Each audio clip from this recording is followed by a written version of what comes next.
IPL 2025 का कारवां अपने final की तरफ तेजी से बढ़ रहा है। टूर्नामेंट में अब तक 50 से ज़्यादा मुकाबले खेले जा चुके हैं और प्लेऑफ की रेस से 5 बार की चैंपियन चेन्नई सुपर किंग्स बाहर हो गई है। अब प्लेऑफ की लड़ाई बाकी बची टीमों के बीच चल रही है। वहीं प्लेऑफ में अपनी जगह मजबूत करने के लिए सोमवार को दिल्ली कैपिटल्स और सनराइजर्स हैदराबाद की टीमें आपस में भिड़ेंगी। 5 मई को आईपीएल 2025 का 55वां मुकाबला दिल्ली कैपिटल्स यानी डीसी और सनराइजर्स हैदराबाद यानी एसआरएच के बीच खेला जाएगा। इस सीजन में दोनों टीमों के बीच ये दूसरा मुकाबला होने जा रहा है। इससे पहले दिल्ली ने हैदराबाद को 8 विकेट से करारी शिकस्त दी। दिल्ली कैपिटल्स और सनराइजर्स हैदराबाद के बीच ये मैच शाम 7:30 बजे हैदराबाद के Rajiv Gandhi International Cricket Stadium में खेला जाएगा। तो चलिए मैच से पहले जानते हैं दिल्ली कैपिटल्स और सनराइजर्स हैदराबाद में से कौन किस पर भारी पड़ सकता है, दोनों टीमों की प्लेइंग 11 और पिच रिपोर्ट के साथ साथ मौसम का हाल भी। सबसे पहले जान लेते हैं कि दिल्ली कैपिटल्स और सनराइजर्स हैदराबाद के बीच कितनी बार भिड़ंत हुई और कौन कितनी बार बाजी मार चुका है।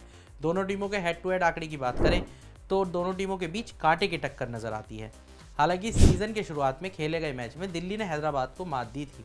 दिल्ली कैपिटल्स और सनराइजर्स हैदराबाद के बीच आईपीएल में अब तक 26 मुकाबले हुए हैं, जिनमें दिल्ली ने 13 और हैदराबाद ने भी 13 मैच जीते हैं। दोनों टीमों के बीच एक भी मुकाबला बिना किसी रिजल्ट के नहीं रहा, क्योंकि दोनों ही टीमें जीत में बराबरी पर हैं। इन मैच में दोनों टीमों का हाईएस्ट स्कोर देखें तो दिल्ली का हाईएस्ट स्कोर 207 और हैदराबाद का तो 266 है। वहीं इन मुकाबलों में दिल्ली का एसआरएच के खिलाफ सबसे कम स्कोर 80 रन है और हैदराबाद का लोएस्ट स्कोर भी 116 है। और अब बात कर लेते हैं दोनों टीमों की संभावित प्लेइंग 11 पर और सबसे पहले नजर डालते हैं डीसी की प्लेइंग 11 पर, जिसमें Axar Patel, Abhishek Porel, Karun Nair, KL Rahul, Tristan Stubbs, Ashutosh Sharma, Vipraj Nigam, Mitchell Starc, Kuldeep Yadav, Mukesh Kumar और दुष्मंता चमीरा शामिल हो सकते हैं। वहीं समीर रिजवी दिल्ली की ओर से इंपैक्ट प्लेयर के तौर पर खेल सकते हैं। दिल्ली की बैटिंग ऑर्डर की बात करें तो अभिषेक पोरेल के साथ करुण नायर ओपनिंग करने आ सकते हैं। वहीं तीसरे नंबर पर केएल राहुल तो चौथे नंबर पर अक्षर पटेल बल्लेबाजी के लिए मैदान में उतर सकते हैं। ट्रिस्टन स्टब्स 5वें नंबर पर बैटिंग करने के लिए आ सकते हैं। डीसी की इस प्लेइंग 11 में कितने बैट्समैन, बॉलर और ऑलराउंडर हैं वो भी जान लेते हैं। Karun Nair batsman, Abhishek Porel batsman, KL Rahul batsman, Tristan Stubbs batsman, Ashutosh Sharma batsman, कप्तान Axar Patel allrounder, Vipraj Nigam allrounder, Mitchell Starc bowler, Kuldeep Yadav bowler, Mohit Sharma bowler, Mukesh Kumar bowler. और अब नज़र डालते हैं हैदराबाद की यानी एसआरएच की प्लेइंग 11 पर, जिसमें PAT Cummins, Travis head, Abhishek Sharma, Ishan Kishan, Nitish Kumar Reddy, Heinrich Klaasen, Aniket Verma, Kamindu Mendis, Harshal Patel, Jaydev Unadkat, Zeeshan Ansari, Mohammed Shami शामिल हो सकते हैं। और इम्पैक्ट प्लेयर के तौर पर अभिनव मनोहर या राहुल चाहर आपको खेलते दिख सकते हैं। हैदराबाद की ओर से ट्रेविस हेड एक बार फिर बल्लेबाजी की शुरुआत करेंगे, जिसमें भारतीय स्टार अभिषेक शर्मा उनका साथ देने आएंगे। हालांकि इन दोनों खिलाड़ियों का बल्ला पिछले 4 मैचों से खामोश है। वहीं नंबर 3 पर ईशान किशन आ सकते हैं और नीतीश कुमार रेड्डी चौथे और हेनरिक क्लासेन 5वें नंबर पर बल्लेबाजी करते दिख सकते हैं। एसआरएच की इस प्लेइंग 11 में कितने बैट्समैन, बॉलर और ऑलराउंडर हैं वो भी जान लेते हैं। Travis Head batsman, Abhishek Sharma allrounder, Ishan Kishan batsman, Heinrich Klaasen batsman, Nitish Kumar Reddy allrounder, Abhinav Manohar batsman, Pat Cummins bowler, Kamindu Mendis allrounder, Mohammed Shami bowler, Zeeshan Ansari bowler, Rahul Chahar bowler. तो ये तो रहा टीम का प्लेइंग 11 का लेखा जोखा। और अब बात कर लेते हैं पिच रिपोर्ट की। जैसा कि हमने आपको बताया, ये मैच हैदराबाद के Rajiv Gandhi International Cricket Stadium में खेला जाएगा और यहाँ की पिच बल्लेबाजों के लिए अनुकूल मानी जाती है।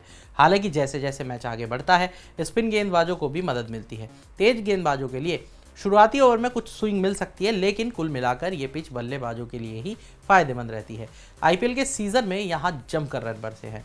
इस सीजन का हाईएस्ट स्कोर भी इसी मैदान पर आया। दिल्ली और हैदराबाद का ये मुकाबला भी हाई स्कोरिंग हो सकता है।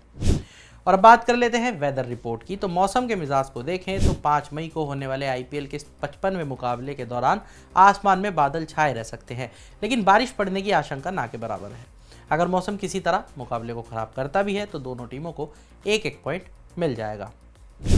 तो पिच रिपोर्ट भी हो गई, वेदर रिपोर्ट भी हो गई, और अब बात कर लेते हैं मैच की प्रेडिक्शन की। और प्रेडिक्शन के लिए मैं बुला लेता हूं अपने साथी कृष्णा को। Krishna welcome. SRH versus DC जी।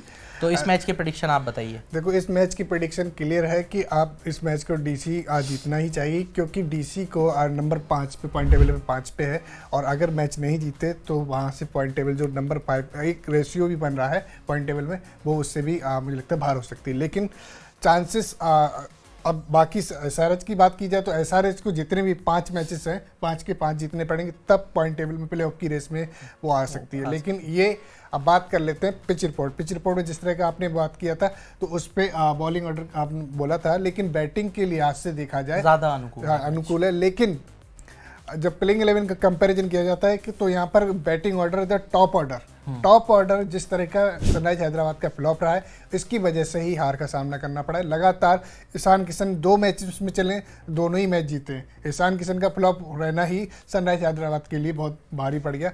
और बाकी ऐसा नहीं कि सनराइज हैदराबाद के लिए ईशान किशन ही, उनका ओपनर बैट्समैन दोनों अभिषेक शर्मा और ट्रेविस हेड, इन दोनों का फ्लॉप रहना सनराइज हैदराबाद के लिए भी काफ़ी बुरा साबित हुआ। बाकी मिडिल ऑर्डर ठीक है, हेनरी क्लासन हमेशा मैच जिता के देते हैं, लेकिन एक सिंगल बैट्समैन, मैं हमेशा से बोलता रहा हूँ कि सिंगल 100 आप मैच नहीं जीत सकते, क्योंकि प्लेइंग 11 में 11 में आपको बदलाव करना चाहिए।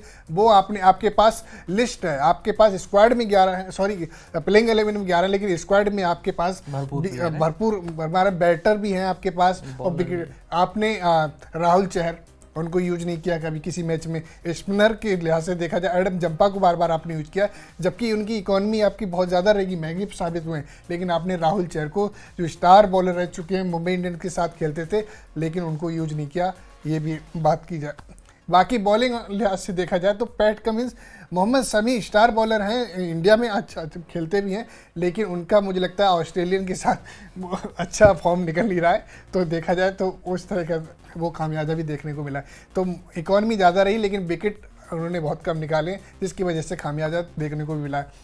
अब बात कर लेते हैं दिल्ली कैपिटल का बैटिंग ऑर्डर इतना बैलेंस है कि जितने भी जीतने के, क्योंकि ओपनर भले नहीं चलते, लेकिन मिडल ऑर्डर जब आता है केएल राहुल, वो 1-2 मैच में फ्लॉप रहे हैं, लेकिन तो लगातार जो रन निकल रहे हैं उनके बैट से, वो दिल्ली के लिए बहुत अच्छा साबित हुआ। क्योंकि कप्तान देखो, कप्तान का मैं हमेशा बात कर रहा हूँ, कप्तान जितना एग्रेसिव है, कप्तान जितना अच्छा डिसीजन लेता है कि जब विकेट की दरकार होती है तो बॉलिंग करते हैं अक्षर पटेल, और जब रन की जरूरत होती है तो वो नंबर 3 नंबर 4 पे आ जाते हैं, और वो जो जिम्मेदारी वो उठा लेते हैं, और जिसका जीत में कन्वर्ट भी हो जाता है, क्योंकि उनका स्ट्राइक रेट भी अच्छा रहता है और बैट से रन भी निकलते हैं। अब बात की जाए केएल राहुल, ओपनर बैट्समैन, देखो फाफ डुप्लेसी 1-2 मैचेस में नहीं खेले थे, बाहर बिठा दिया गया था, लेकिन जब से भी वापस आए, लेकिन उनके बैट से भी रन निकल रहे हैं, तो फाफ डुप्लेसी भी फॉर्म में आ गए।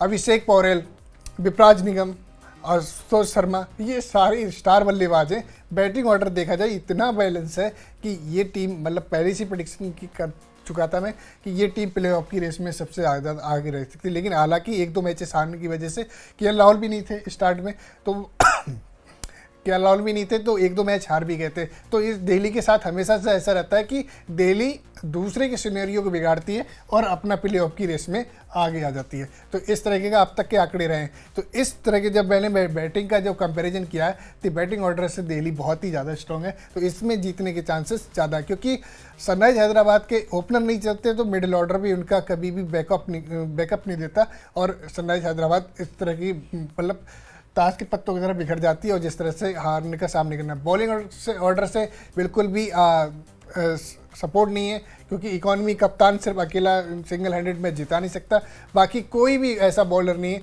जो विकेट निकाल के दे, और बाकी सबकी इकॉनमी हाई रहती है और मैच का हार का सामना करना पड़ता है। तो इस मैच की प्रेडिक्शन में बार बार ये बोलूँ कि दिल्ली कैपिटल इस मैच को जीत रही है। तो और आंकड़े देखा जाए तो दिल्ली अगर पहले बैटिंग करती है तो सनराइज हैदराबाद अगर चल भी जाती चेज करने में, मैं कहता हूँ दिल्ली अगर पहले टॉस जीतती है तो पहले बॉलिंग करनी चाहिए, क्योंकि दिल्ली का भी चेज करने का रिकॉर्ड अच्छा है।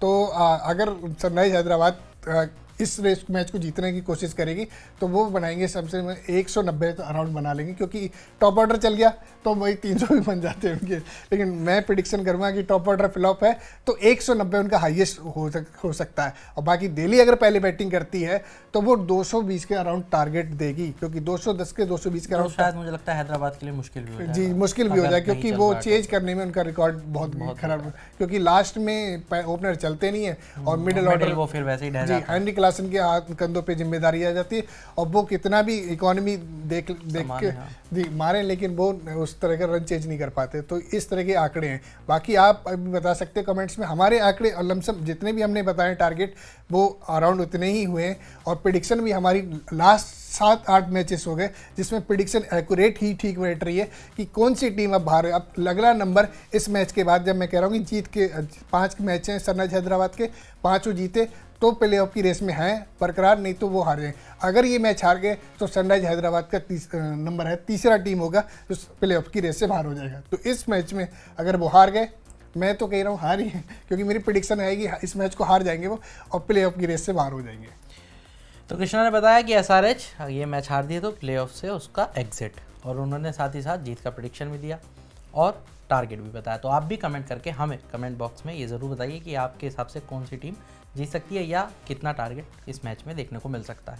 तो इस वीडियो में इतना ही। बाकी तमाम बड़ी खबरों के लिए जुड़े रहिए मनी कंट्रोल हिंदी के साथ। आप हमारे यूट्यूब चैनल को सब्सक्राइब करें, फेसबुक पेज को लाइक करें और अब व्हाट्सएप के जरिए भी आप हमसे जुड़ सकते हैं। व्हाट्सएप चैनल का लिंक आपको कमेंट बॉक्स में मिल जाएगा। तब तक के लिए धन्यवाद।